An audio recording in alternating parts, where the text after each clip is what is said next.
माझं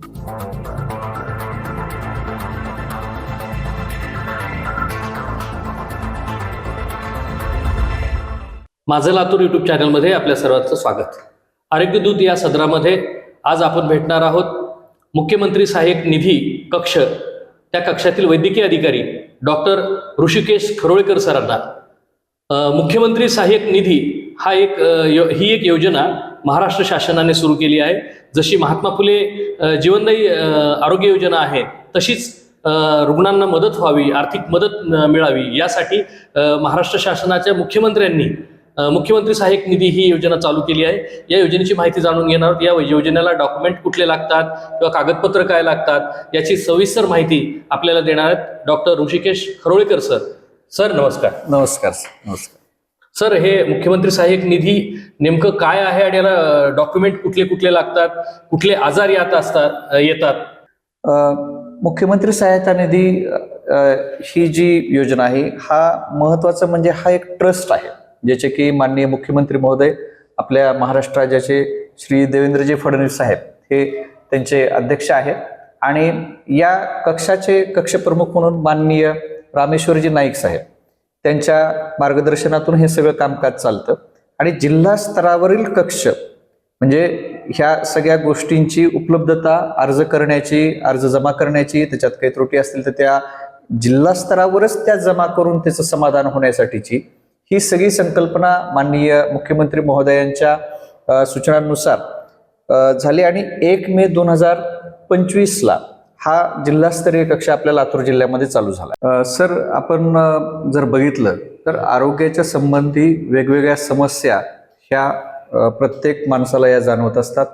त्या कधी कधी छोट्या स्वरूपात असतात, कधी मोठ्या ह्याच्यामध्ये असतात. आणि जेव्हा एखादी आरोग्याची समस्या गंभीर बनते त्यावेळेस पेशंटला हॉस्पिटलमध्ये जावं लागतं. आणि वेगवेगळ्या शासकीय योजना आहेत, जसं की आपण आता सांगितलं महात्मा ज्योतिबा फुले जन आरोग्य योजना, आयुष्यमान भारत योजना, राष्ट्रीय बाल स्वास्थ्य कार्यक्रम, अशा वेगवेगळ्या योजना आहेत. या ह्याच्यामध्ये जे आजार बसतात त्याचे उपचार त्या हॉस्पिटल्समध्ये, मग ते शासकीय असतील किंवा काही खाजगी असतात, ते त्या पॅनलवर असतात, अशा ठिकाणी केले जातात. परंतु काही आजार असे असतात जे की गंभीर असतात, परंतु ते कुठल्या स्कीममध्ये किंवा कुठल्या तरी आरोग्याच्या योजनेमध्ये बसत नाही. मग अशा वेळेस पेशंट आणि नातेवाईकांना मदत मिळावी, त्यांची अडचणीच्या काळामध्ये मदत व्हावी, याकरता म्हणून मुख्यमंत्री सहायता निधी अंतर्गत जे आर्थिकदृष्ट्या कमकुवत घटकातील पेशंट, नातेवाईक असतात, त्यांच्या वैद्यकीय उपचाराकरिता 80% आर्थिक अनुदान या योजनेमार्फत दिले जाते. आणि हे मुख्यमंत्री सहायता निधी व धर्मादाय रुग्णालय मदत कक्ष याच्या मार्फत ही सेवा किंवा सुविधा ही उपलब्ध केली जाते. अच्छा सर, याला कागदपत्र काय काय लागतात नेमके? आता या योजनेमध्ये लाभ घेण्याकरिता सगळ्यात महत्त्वाची जी अट असते ती, पेशंट ज्या खाजगी रुग्णालयामध्ये उपचार घेत असतो ते खाजगी रुग्णालय मुख्यमंत्री सहायता निधीच्या पॅनलवर असायला पाहिजे, त्याच्याशी संलग्नित असायला पाहिजे. त्यानंतर जे आवश्यक कागदपत्र आहेत त्यामध्ये सगळ्यात महत्त्वाची गोष्ट विहित नमुन्यातील अर्ज. त्यामध्ये बेसिक पूर्ण माहिती असते, पेशंटचं नाव, त्यांचं नाव, गाव, पत्ता, त्यांचा आधार नंबर, संपर्क क्रमांक, ईमेल ID, अर्जदार म्हणून जे नातेवाईक असतात त्यांची माहिती असते. त्यासोबत पेशंटला आजार काय झालाय, कोणत्या दवाखान्यामध्ये पेशंट दाखल आहे, त्या उपचाराकरिता अंदाजे किती दिवस लागणार आहेत, आणि त्या संबंधितची माहिती ही त्या विहित नमुन्याच्या अर्जामध्ये असते. त्यासोबत ज्या हॉस्पिटलमध्ये पेशंटवर उपचार चालू आहेत त्या हॉस्पिटलकडून त्या पेशंटच्या आजारावरील उपचारासाठीचं अंदाजपत्रक, म्हणजे पेशंटला हा आजार आहे, त्याकरिता इतके दिवस त्याला ट्रीटमेंटची आवश्यकता आहे आणि त्याला खर्च या पद्धतीने इतका अपेक्षित आहे. त्यानंतर जे पेशंटच्या आजाराचं निदान आहे त्या निदानाचे सपोर्टिंग असलेले सगळे जे इन्व्हेस्टिगेशन रिपोर्ट्स, म्हणजे आपण त्याला मराठीमध्ये तपासण्यांचे अहवाल असं म्हणूया, ते सगळे त्याला सोबत आवश्यक असतात. आणि त्यासोबत आपल्या महाराष्ट्र राज्यातील ही योजना असल्यामुळे पेशंट महाराष्ट्र राज्यातील रहिवासी असणं हे त्यामध्ये गरजेचं असतं.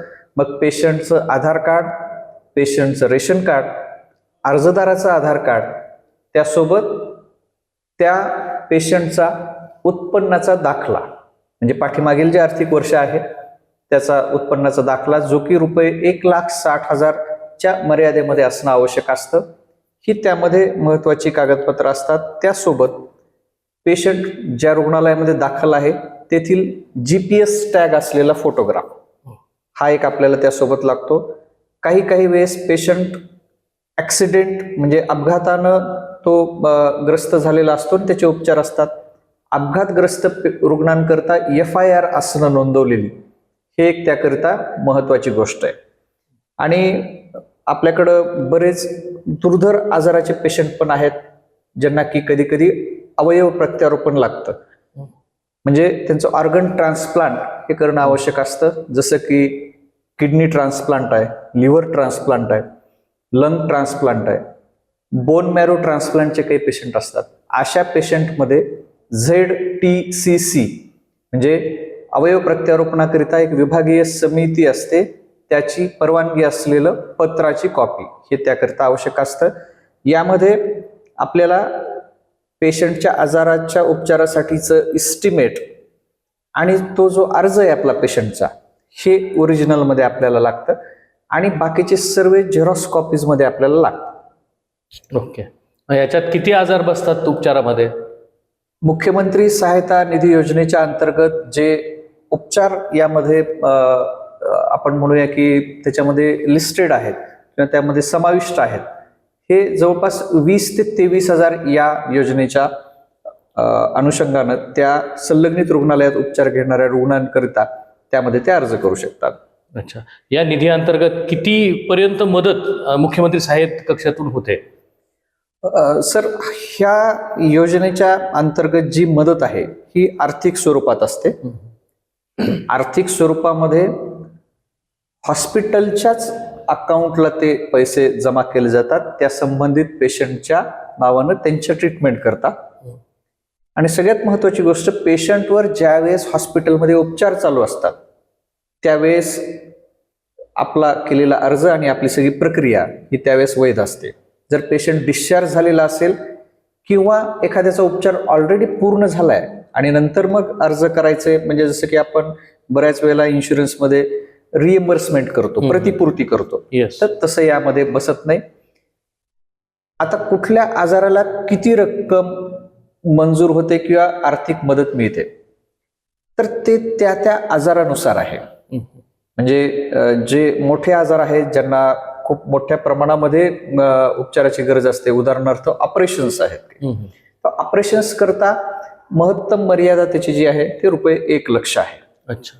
बऱ्याच वेळेला काही पेशंटमध्ये ऑपरेशनची आवश्यकता नसते, परंतु उपचारांची आवश्यकता असतेच. म्हणजे आपण त्याला कन्झर्वेटिव्ह ट्रीटमेंट आहे असं आपण म्हणूया.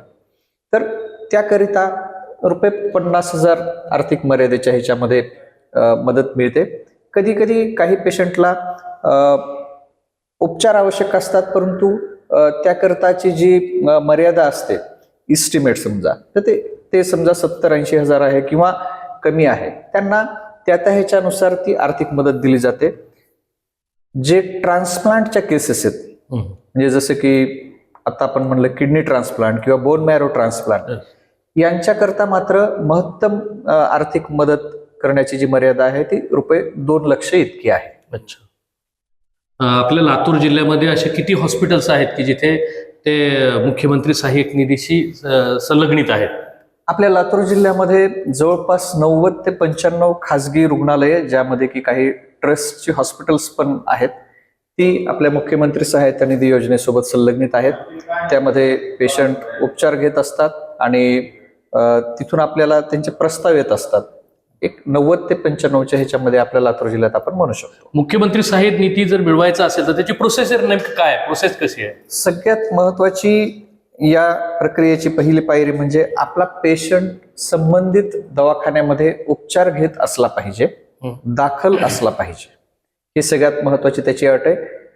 त्यानंतर तो जो आजार आहे, आता मी तुम्हाला जे म्हणलं की 20 ते 23 आजार जे आहेत ते या मुख्यमंत्री सहायता निधीच्या योजनेच्या ह्याच्यामध्ये सूचीवर आहेत. त्या आजारांमध्ये जर आपण माहिती घ्यायची म्हणली तर कॅन्सरच्या संबंधित ऑपरेशन्स, कॅन्सर पेशंट्सला लागणारी किमोथेरपी किंवा रेडिओथेरपी, त्यासोबत अपघातग्रस्त रुग्ण त्यांच्यावरील उपचार, मग बऱ्याच वेळेला त्यांना ऑपरेशन्स लागतात, हृदयरोग, त्यासोबत किडनीचे काही आजार असतात ज्यांना की डायलिसिसची आवश्यकता असते असे पेशंट्स, त्यासोबत जे नवजात शिशु आहेत म्हणजे जन्मल्या त्यांना इमिजिएटली ते ॲडमिट करावं लागतं, त्यांच्यावर काहीतरी कधी कधी ऑपरेशन्स करावे लागतात किंवा त्यांना ICU म्हणजे PICU NICU मध्ये ठेवून ट्रीटमेंट करावी लागते. अशा लहान बालकांसाठीचे 18 वर्षापेक्षा कमी असलेल्या जे मुलं मुली आहेत त्यांच्यासाठीच्या काही ऑपरेटिव्ह प्रोसिजर्स या देखील यामध्ये समाविष्ट आहेत. आणि मगाशी सांगितल्यानुसार जे ऑर्गन ट्रान्सप्लांटचे जे पेशंट असतात, kidney, liver, lung, bone marrow या संबंधित हे सर्व आपण यामध्ये समाविष्ट आहेत असं आपण म्हणूया. प्रस्ताव दाखल केल्याच्या नंतर किती दिवसात ही प्रोसेस पूर्ण होते आणि लाभार्थ्याला त्याचा आर्थिक लाभ मिळतो? हा अत्यंत महत्त्वाचा प्रश्न माझ्या दृष्टीने वाटतो.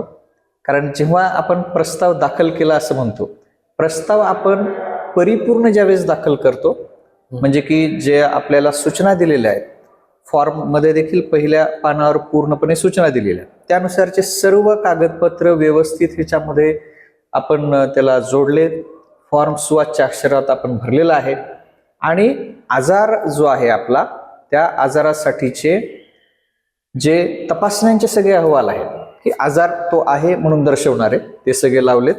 यानुसार आपण अर्ज जेव्हा या कक्षामध्ये दाखल करतो, आमच्याकडं जवळपास दिवसाला एक अंदाजे 8 ते 12-15च्या आसपास फुटफॉल असतो.